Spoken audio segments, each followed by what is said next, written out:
What's good? What's golden? What's up, you guys? Okay, we gonna go forth now with the Cain and Abel story. So now Adam had sexual relationship with his wife, so they getting married. And you know what? The promises is still carrying on that the men are mating with the women. You know, that was the first thing. So God promise is still in the purpose. Although they not doing what they supposed to do, it's still in the purpose. And you know, um, so she became pregnant. You know, when we said that with the Cain and Abel, and she later gave birth to Abel. I don't know. At this point, I always thought Abel was older than Cain because A come before C, but that wasn't the case. And when they grew up, Abel became the shepherd, and Cain cultivated the ground. See, now the youngest got the biggest responsibility, and the oldest was out back. That's a point. That's a good point. You know, that's a point. So I think that was the influential curse for the younger boy to have a greater responsibility and the older boy to be in the fields. Okay, so Cain presented some of his crops as a gift to the Lord. Also, Abel brought a gift, okay? The best of the firstborn lambs from his flock. The Lord accepted Abel's and his gift, but he did not accept Cain and his gift. And the reason he did not accept Cain and his gift, because remember, Cain was the ground cultivator, and their lineage of groundwork was cursed. So, and it will be, you know. This man came very angry, and he looked dejected. Why are you so angry? The Lord asked Cain. See, that's where God will give you the opportunity to break the trends off of a lineage foundation. But again, this man became dejected. You know, he was like, you know, you will be accepted if you do what is right. But if you refuse to do what is right, then watch out. Sin is crouching at the door, eager to control you. But you must subdue it and be its master. So remember, we had the royalty over the masters. The royalty moderate the masters. So one day Cain suggested to his brother, let's go out in the field, homeboy. And while they were in the field, Cain, which is the oldest, attacked his brother Abel, the baby, and killed him. Afterwards, the Lord asked Cain. Now see, God had already set the forewarning out to his brother, because God knows his children. He said, I'm dejecting you, because he didn't tell him why. He just said, just go about and do right. You, at this point, you giving me you see, God knew, he knew the heart of the gift. He knew the energy. He said, yeah, you giving me a good gift, but the intentions behind the gift is impure. It come with deceit and danger. So he said, I have to deject you. But he didn't go and self-afflict himself or self-check himself. He continued on in his ways, and he got rid of his baby brother, Abel. Okay. So, you know, that's pretty much what went on in the story. So now, Cain is no longer able to yield good crops. Even though when he was able to, his intent, like we said. And God said, well, for you, no matter how hard you work, from now on, you will be homeless, wanderer on the earth. Cain replied to the Lord, my punishment is too great for me to bear. You have banished me from the land and from your presence. You have made me a homeless wanderer. Anyone who finds me will kill me. This is the conversation. The Lord replied, no, for I will give a sevenfold punishment to anyone who kills you. It's God telling this man, I want you to suffer in silence. Then the Lord put a mark on Cain to warn anyone who might try to kill him. Or is God saying, death will be a reward for what you have done? You know how you have those people who want to die, but they cannot die because they have done so much ill will? That's the greatest punishment. That's why I don't understand why they will offer out the death penalty to serial killers or people who have done outlandish crimes. I just think these type of people need to be tied up and fed pork and beans for the rest of their lives. So that's how the Lord felt. He said, mm-mm. So Cain left the Lord's presence and settled in the land of Nod, east of Eden. Okay, so we're going back into that. Okay, so now here Cain is having children. Now, you know, he got a sevenfold curse on his head. Well, whew. So Cain had sexual relation with his wife, and she became pregnant and gave birth to Enoch. Okay? Then Cain founded a city, which he named after his son. And then his son had a son, and he named him Irad. Irad became, and this is pretty much going to go into the family tree. Okay, so now these kids are being born, and I'm going to pause this and get past the 7th generation.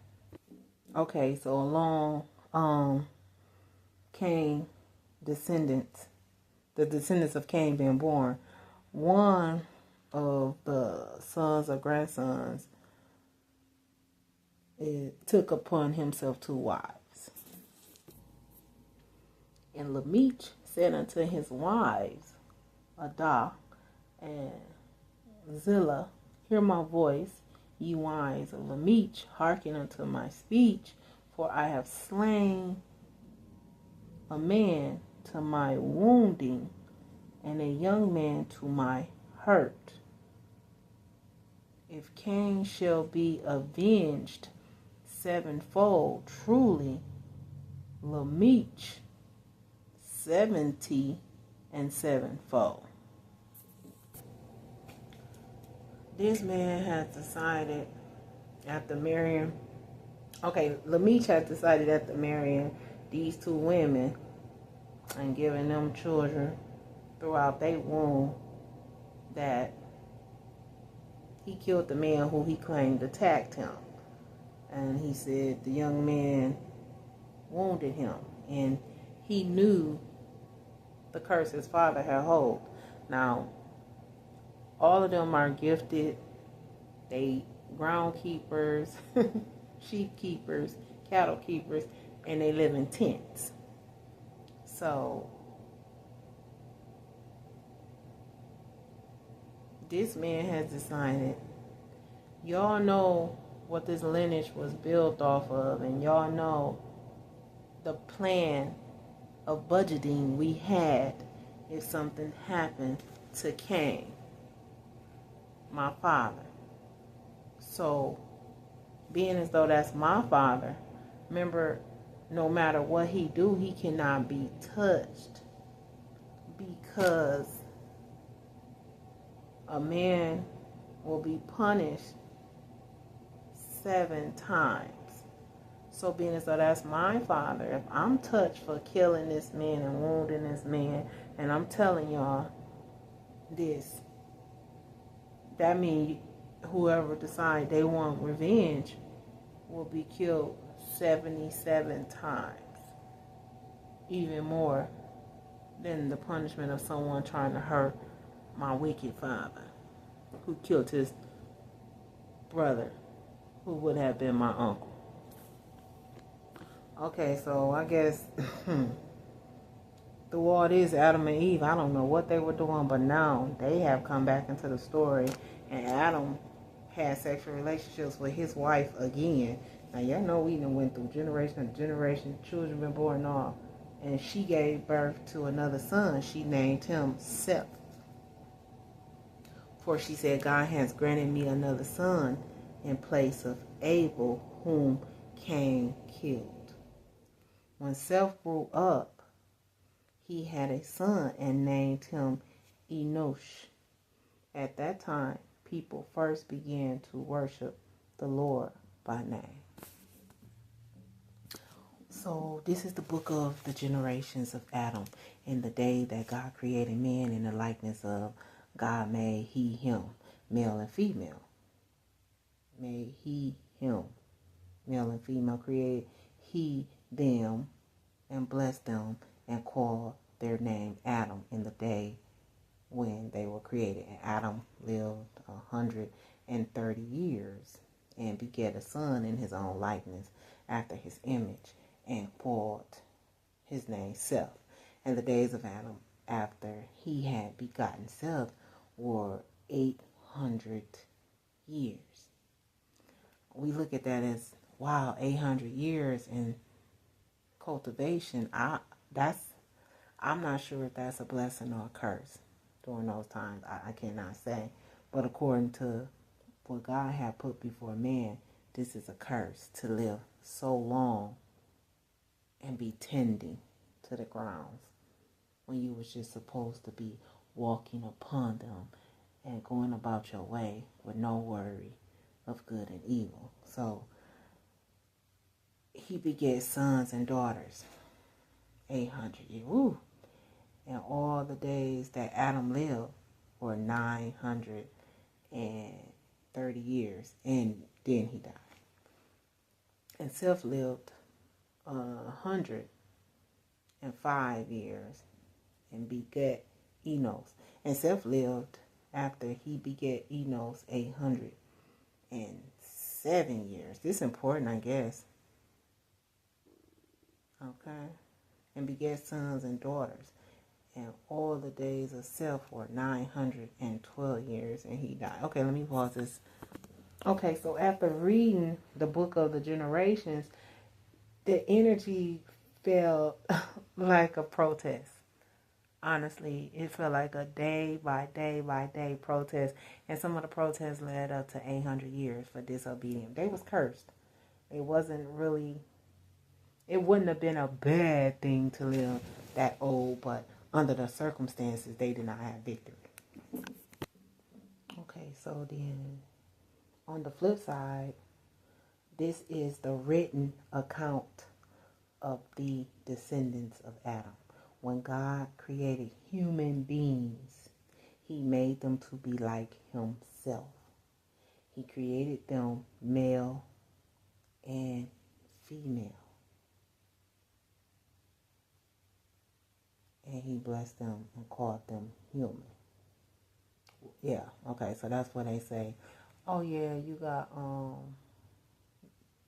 male and female traits. Yeah, okay, I get it. Yeah, I get it. So you know how you meet a real masculine man, and you know he's heterosexual. He love women, but he act feminine. That's because he created them male and female, and he blessed them and called them. That's the human nature, to operate at a balance. I ain't gonna, I was gonna say something, but I ain't got time for that. Hold on. Y'all, I'm sitting here and I'm really thinking in my now season live. And right now, without flipping the book, the highest live number I see is 905 years old. And I'm thinking to myself,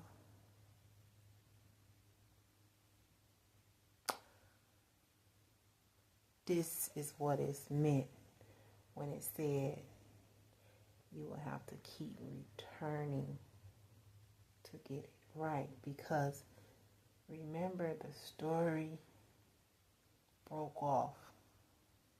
Well, in the Bible I'm in. And Adam knew his wife again. I know you. Okay, let's click to cancel. Okay, well, what he's saying is, without saying it, is that they had sexual relations. Yeah, they did. They did have sexual relations to bear a son, but he came to know her again, and that's when they said, "Oh my God, is it soulmates?" You know. reincarnation, like, because it was so many generations in between the storyline. And then it said Adam came to know his wife again. And with these years, I'm reading, and I have to go in between here because I'm trying to see, was this 130 years straight out, 105 years straight out, 807 years straight out, 900 years, because I'm 300 and plus years. And that's because I didn't easily understand my first term. Now, this is just my belief. You do whatever you want with it. This is a sign up for sure. And y'all put this on a disclosure checklist. And this is why, a lot of people say deja vu, or this happened before. Yeah, it did. But now you got to go into what was the promise before they got into all these years. Because God has said, I'm cursing y'all back then 70-fold. 70-fold. And I'm thinking, we ain't going to say that 70 years. 70-fold. Like, okay. And you will die. And that was making sense. So if you will die, that means you have to be born again to come back and do your best to get it right. Or you surely die again and come back and do your best and get it right.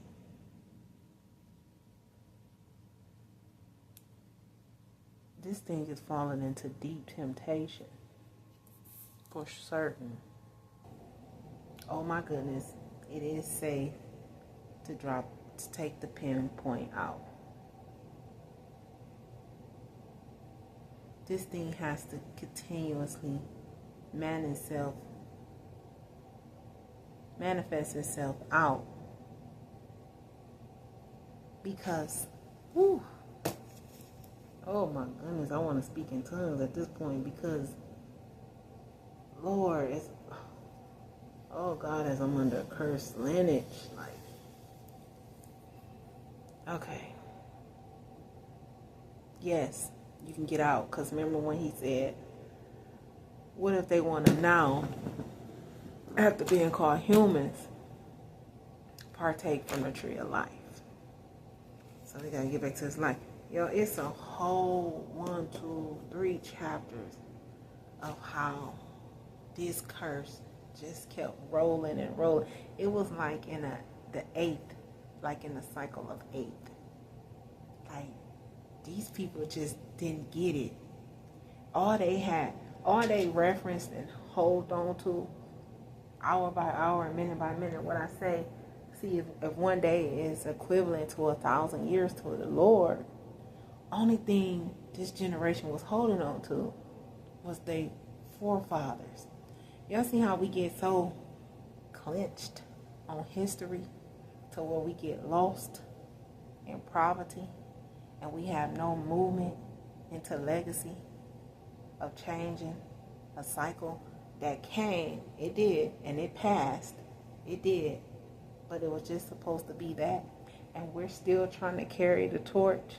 And that's what he did when he stood and he said, yeah, I killed like my dad did, but y'all can't touch him because God had already promised the curse over them.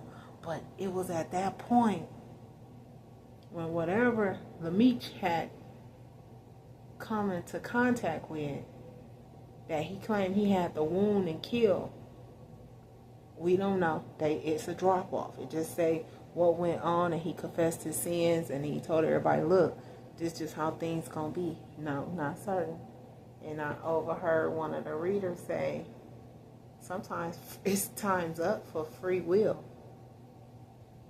And that was a confirmation to myself.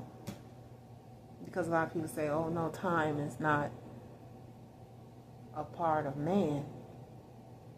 Yeah, it was. These people living on and on and on, and it just keep begetting and begotten, and it just keep flipping, and they just bringing more bodies and more humans and more sins. Okay, let me pause it.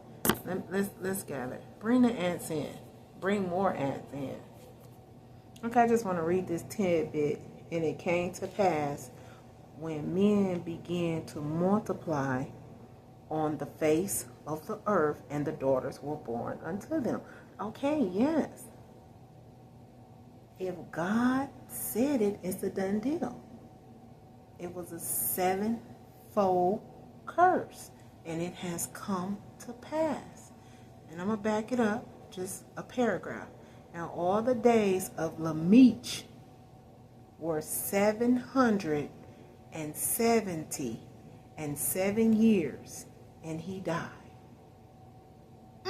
Hold up, wait a minute, wait, I just caught something, hold on. Yeah, it was definitely a curse to live that long. That man spoke that. He said, you cannot touch me. Because my dad's was 70, mine gonna be 70 plus, and it was exactly that. That's why you gotta be mindful of the words that come from our womb. Yeah, as above, so below, the spoken womb. Because he spoke it into existence. And he died 777 years. Ooh, it was a complete turnaround, reset. 2, 4, 6. Wow. Oh my, y'all, I blew myself. Hold on. Boom. Wanna come in my room? Time's a ticking. Should've come too soon. Ooh, it's the butterfly that spotted a lie. Oh no, they afraid I'm gonna shake the glaze. It don't matter what you say, let's spread this out like pomade. We done told y'all what it is, watch how we throw this grenade. I lit it up and drawed out the whole brigade. Boom, y'all doom, thought I told you we don't sell out. Fill artillery, wait, they need to buy some more clown. We some soldiers, it's exposure, take the mask off. After seeing everything, y'all got nothing to lose. Y'all stole, I spied on my palm for clues. Bust that beauty spell, yeah, that was brilliant, boo. Above all things, it's time for us to stop the clock. Time's up.